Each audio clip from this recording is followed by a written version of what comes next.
Good morning everyone. बच्चों, आज अपन अध्ययन करेंगे थ्योरीज ऑफ लीडरशिप, नेतृत्व की विचारधाराएं। इससे पहले अपन ने अध्ययन किया था नेतृत्व की शैलियाँ या नेतृत्व के विभिन्न प्रकार। प्रत्येक संगठन में नेतृत्व की आवश्यकता एवं महत्व को हम बहुत पहले से ही इसको स्वीकार किए जाने के कारण नेतृत्व संबंधी अनेक विचारधाराएं प्रचलित हैं। इन्हें प्राचीन एवं आधुनिक विचारधाराओं में विभक्त किया जा सकता है। नेतृत्व की प्राचीन विचारधारा यह मानकर चलती हैं कि नेता जन्म लेते हैं, बनाए नहीं जाते। Leaders are born not the made. और जो आधुनिक विचारधारा है वो क्या मानती हैं कि नेता बनाए भी जाते हैं और जन्म भी लेते हैं। Leaders are born and made. तो इस प्रकार अनेक विचारधाराएं इसकी कई विचारधाराएं बनी और इस प्रकार से अनेक प्रबंध शास्त्रियों ने भिन्न भिन्न रूप से इनकी विचारधाराओं को प्रस्तुत किया। तो विभिन्न विद्वानों एवं प्रबंध शास्त्रियों ने नेतृत्व की भिन्न भिन्न विचारधाराओं का विकास किया और उन्हें प्रस्तुत करने का प्रयत्न किया। तो इनमें कुछ जो प्रमुख विचारधाराएं हैं उनका अध्ययन अपन करेंगे। जैसे गुण विचारधारा, द ट्रेट थ्योरी। नेतृत्व की गुण या गुणमूलक या लाक्षणिक विचारधारा के प्रवर्तक चेस्टर आई बर्नार्ड एवं आर्डवेटिड ने किया। इनका मानना है कि नेतृत्व वास्तव में एक आर्ट है, कला है और नेता के रूप में सफलता तब ही मिल सकती है जब व्यक्ति विशेष में नेता के लिए अपेक्षित गुणों की पर्याप्त मात्रा उपस्थित होती हैं। ऐसे गुण में जैसे फिजिकल, मेंटल और उसके इंडिविजुअल संबंधी हो सकते हैं। लेकिन ये गुण सभी व्यक्तियों में समान रूप से नहीं पाए जाते हैं। इसलिए इन गुणों के आधार पर नेता को गैर नेता से पृथक किया जा सकता है।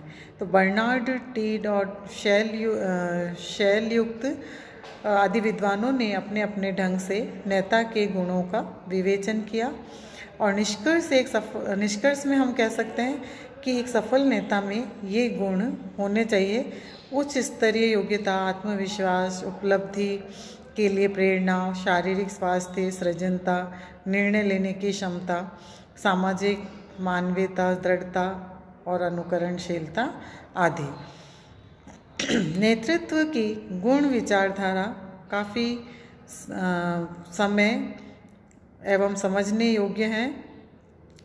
काफ़ी जो ये विचारधारा है, गुणमूलक विचारधारा, ये बहुत ही सरल, इजी और समझने योग्य है और इसको काफ़ी लंबे समय तक स्वीकार की जा रही हैं और आज भी इसका अपना महत्व अलग ही है। तो सफल एवं असफल नेताओं में अंतर स्पष्ट करती हैं और इसके अतिरिक्त आधुनिक युग में इस विचारधारा को स्वीकार भी किया जाता है। नेतृत्व की गुण विचारधारा की कुछ आलोचनाएं, क्रिटिसिज्म भी की गई हैं। जैसे नेता के गुणों की अपेक्षित सूची ठीक नहीं है क्योंकि गुणों का सामान्यीकरण करना उचित नहीं है। इसमें कितना एवं कौन सा गुण विद्यमान है इसको जानने का कोई भी मापदंड नहीं दे सकते हैं। गुणों की विद्यमानता और सफलता में प्रत्यक्ष संबंध की विद्यमानता नहीं है। यह विचारधारा अनुयायियों की स्थिति पर ध्यान नहीं देती है और यह विचारधारा न्याय संगत भी नहीं है क्योंकि नेतृत्व तो नेता, अनुयायी एवं स्थिति का संयोजन, कॉम्बिनेशन है।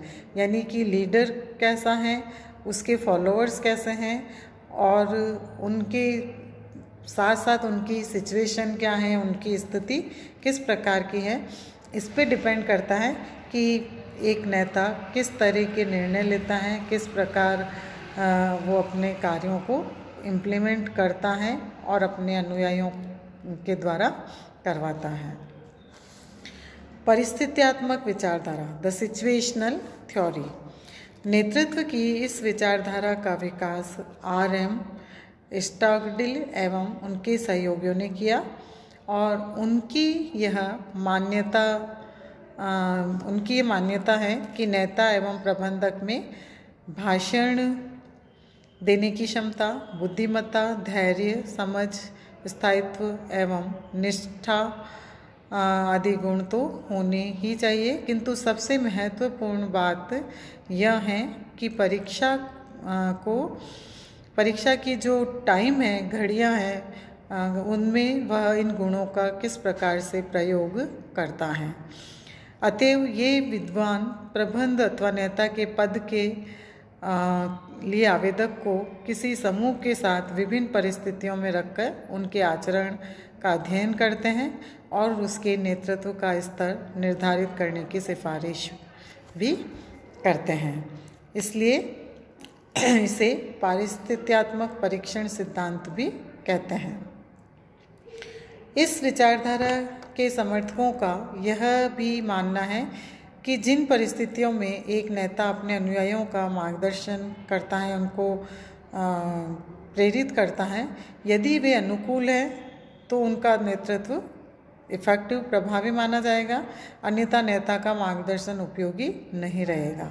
तो इस प्रकार स्पष्ट है कि नेता को परिस्थितियां भी प्रभावित करती हैं।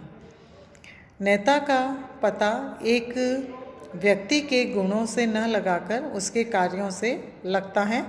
गुण कार्यों को प्रभावित करते हैं, परंतु जो अनुयायी हैं, लक्ष्य और वातावरण भी जिसमें नेता कार्य करता है, वो भी कार्यों को प्रभावित करते हैं। तो नेता, अनुयायी, लक्ष्य और वातावरण में चारों ही वेरिएबल एक दूसरे को प्रभावित करते हैं और नेता की भूमिका को निर्धारित करते हैं। इस प्रकार एक नेता में किन गुणों का होना आवश्यक है, यह विभिन्न परिस्थितियों पर निर्भर करता है। पारिस्थित्यात्मक विचारधारा गुण विचारधारा से अधिक संतोषजनक एवं व्यावहारिक है, क्योंकि इसका जो कारण है वो नेता के गुणों की पहचान होती है और नेता या प्रबंधक में सामान्य गुणों का पता भी चलता है। नेतृत्व की पारिस्थित्यात्मक विचारधारा की कुछ क्रिटिसिज्म, आलोचनाएं भी दी गई हैं। इसमें जैसे नेता के संबंध में केवल उसकी वर्तमान नेतृत्व क्षमता की ही जानकारी मिलती है, इसलिए यह संदेह है कि वह व्यक्ति भविष्य में कुशलतापूर्वक कार्य कर सकेगा या नहीं। संस्था की संगठन संरचना पर्याप्त सीमा तक नेतृत्व संबंधी गुणों के प्रयोग एवं प्रकटीकरण के लिए बाधक सिद्ध होते हैं। प्रबंधकों के चयन के लिए इस विचारधारा द्वारा नेतृत्व के गुणों का मूल्यांकन ही सब कुछ नहीं, अधिकारी हैं वे कार्य भी महत्वपूर्ण हैं, जिनसे एक व्यक्ति को अन्य व्यक्तियों की अपेक्षा नेता के रूप में आगे बढ़ने के लिए अधिक अवसर उपलब्ध हो सकता है। थर्ड जो इसकी विचारधारा है, अनुयायी विचारधारा, द फॉलोअर थ्योरी। नेतृत्व की अनुयायी विचारधारा के प्रतिपादक F.H. सेंसफोर्ड हैं। इसकी मान्यता है कि नेता के लिए अनुयायियों का होना आवश्यक है और अनुयायियों के बिना इनका अस्तित्व भी नहीं होता है। जो व्यक्ति अनुयायियों की आवश्यकताओं जैसे जीवन निर्वाह, सुरक्षात्मक, सामाजिक एवं आत्म विकास आदि की पूर्ति में सर्वाधिक रुचि लेता है, उनको सहयोग करता है, तो अनुयायी उसी व्यक्ति को अपना नेता मान लेता है। अनुयायी विचारधारा की आलोचना की जाती है कि अनुयायियों की आवश्यकताओं को संतुष्ट कर सकने की व्यक्ति की क्षमता का अध्ययन उनके व्यक्तिगत गुणों एवं उन परिस्थितियों जिनके अंतर्गत उसे कार्य करना पड़ता है से पृथक करके नहीं किया जा सकता है। फोर्थ जो इसकी विचारधारा है, महान व्यक्ति विचारधारा, द ग्रेट मैन थ्योरी। नेतृत्व की महान व्यक्ति विचारधारा की यह मान्यता है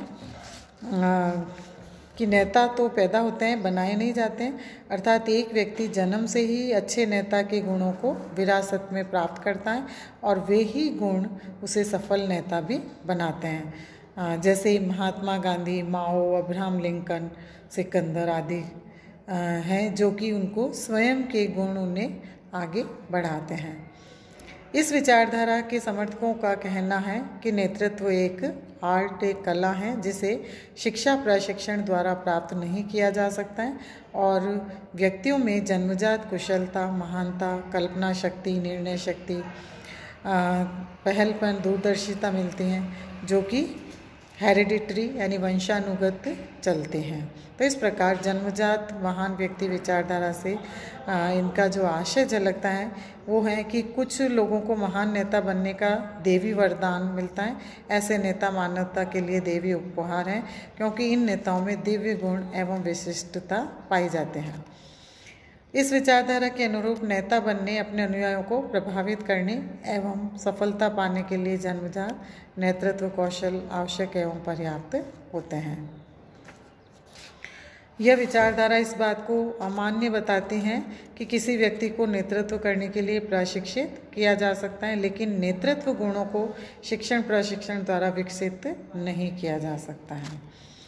इस विचारधारा की कुछ क्रिटिसिज्म भी दी गई हैं, आलोचना भी दी गई हैं। नेतृत्व की यह विचारधारा बहुत पुरानी है, क्योंकि ऐसी प्रतिभा जन्मजात नहीं है, अपितु यह एक अर्जित प्रतिभा होती हैं। इसमें वैधानिक वैधता का अभाव है। यह विचारधारा काल्पनिक अधिक और वास्तविक कम है।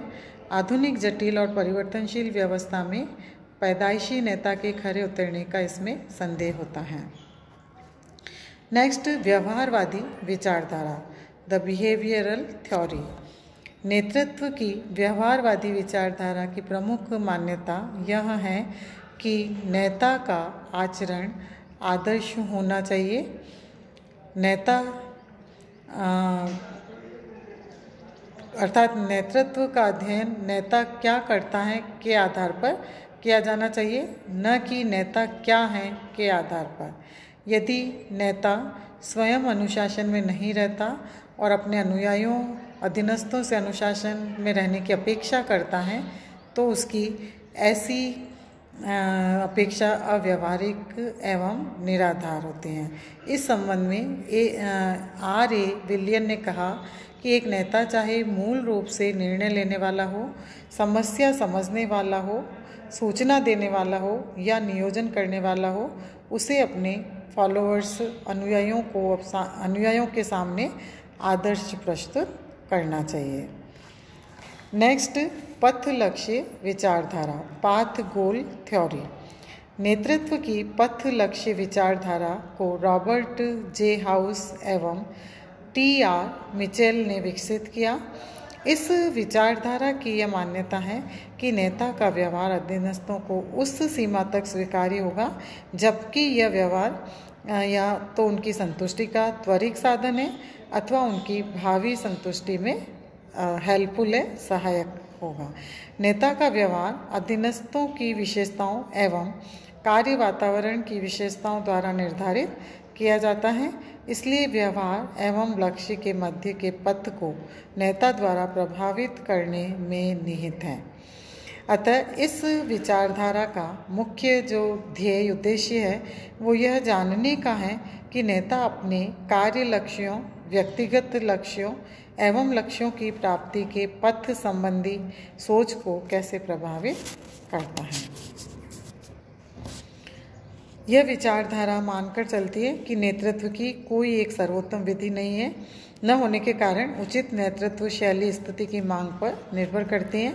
इसीलिए नेतृत्व व्यवहार को 4 भागों में विभाजित किया है: समर्थक मूलक व्यवहार, सहभागिता मूलक व्यवहार, सहायता मूलक व्यवहार और उपलब्धि परक व्यवहार। पथ लक्ष्य विचारधारा की कुछ क्रिटिसिज्म, आलोचनाएं। यह विचारधारा काफ़ी जटिल है क्योंकि नेतृत्व शैली का मापना अपने आप में ही एक जटिल कार्य होता है। यह अव्यवहारिक विचारधारा है क्योंकि इसके अंतर्गत निष्पादन की तुलना में अभिप्रेरण एवं संतुष्टि पर अधिक ध्यान दिया गया है। कुछ विद्वानों की मान्यता है कि नेता के व्यवहार एवं कार्य संरचना के मध्य संबंध को इस विचारधारा में काफ़ी आसान माना है, जबकि वास्तविकता काफ़ी जटिल है। नेक्स्ट है आदर्शी विचारधारा, नॉर्मेटिव थ्योरी। नेतृत्व की आदर्शी विचारधारा का प्रतिपादन विक्टर ब्रूम एवं फिलिप एटन ने किया। इन्होंने कहा कि नेता को क्या करना चाहिए एवं विशिष्ट स्थिति में कैसे व्यवहार करना चाहिए, ताकि आदर्शी मार्ग निर्देशन बिंदु निर्धारित किया जा सके। इस विचारधारा की यह मान्यता है कि स्थित्यात्मक यानी जैसी स्थिति है, स्थित्यात्मक घटकों की नेता के व्यक्तिगत गुणों से पारस्परिक क्रिया करने पर नेता का व्यवहार निर्धारित होता है, जो संगठनात्मक प्रभावशीलता को प्रभावित करता है। यानी सिचुएशन के अकॉर्डिंग नेता किस प्रकार का डिसीजन लेता है, उसके कौन से ऐसे घटक हैं जो उसे प्रभावित करते हैं, तो उसके आधार पर ये संगठन की प्रभावशीलता को देखता है। यह विचारधारा आदेशात्मक है, इसलिए ब्रूम एंड एटन ने इसका क्रियान्वयन करने के लिए 5 नेतृत्व शैलियाँ, 7 स्थिति संबंधी पहलुओं और 14 समस्याओं के प्रकारों एवं 7 निर्णय नियमों का निर्धारण किया है। आदर्शी विचारधारा नेता के व्यवहार का अध्ययन एवं समझने के लिए बहुत महत्वपूर्ण है। व्यवहार में यह विचारधारा काफ़ी उपयोगी है, क्योंकि इसमें सिद्धांत एवं व्यवहार के मध्य की खाई को कम करने का प्रयत्न किया जाता है। इसकी कुछ क्रिटिसिज्म आलोचनाएं हैं। इसमें लोचशीलता का अभाव है, क्योंकि यह एक आदेशात्मक विचारधारा है। यह विचारधारा केवल एक पहलू, विभिन्न समस्याओं के लिए विभिन्न निर्णय प्रक्रियाओं का निर्धारण करना पर ही विचार करती हैं, दूसरे पहलुओं को छोड़ देते हैं। और लास्ट जो विचारधारा है क्रियात्मक विचारधारा, द फंक्शनल थ्योरी। नेतृत्व की क्रियात्मक विचारधारा का विकास कुर्ट लेविन ने किया है। यह विचारधारा व्यक्ति एवं उन परिस्थितियों के अध्ययन पर बल देती है जिसमें नेतृत्व की स्थापना होती है। इसलिए इसकी यह मान्यता है कि नेता का एक व्यक्ति के रूप में अध्ययन करने के स्थान पर एक समूह के अंदर, ग्रुप के अंदर अध्ययन करना चाहिए, जिसका कारण यह है कि नेता का संबंध एक व्यक्ति से न होकर विशेष नेता का संबंध एक व्यक्ति विशेष से न होकर अन्य व्यक्तियों के एक समूह से होता है। नेतृत्व की यह विचारधारा व्यक्ति एवं जिन परिस्थितियों में नेतृत्व की स्थापना होती है के अध्ययन पर बल देती हैं, और इस प्रकार यह विचारधारा व्यक्ति और समूह दोनों के महत्व पर प्रकाश डालते हैं। तो इस तरह से नेतृत्व की ये विभिन्न विचारधाराएं प्रबंध शास्त्रियों ने प्रस्तुत की, और इनके आधार पर अलग अलग प्रकार की विचारधारा वाले नेता अपने अकॉर्डिंग अपने नेतृत्व का उपयोग करते हैं और अपने संगठन के लक्ष्यों को प्राप्त करते हैं। धन्यवाद।